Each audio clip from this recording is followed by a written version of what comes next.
Cosa significa Juventus per te? Juventus per me è uno stile di vita, è una mentalità.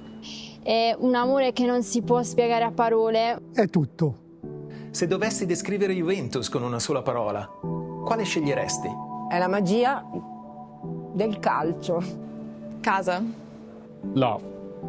Il nome Juventus in latino significa gioventù. Cos'è la gioventù per te? Io sono la gioventù, sono della Juve, io sono sempre giovane.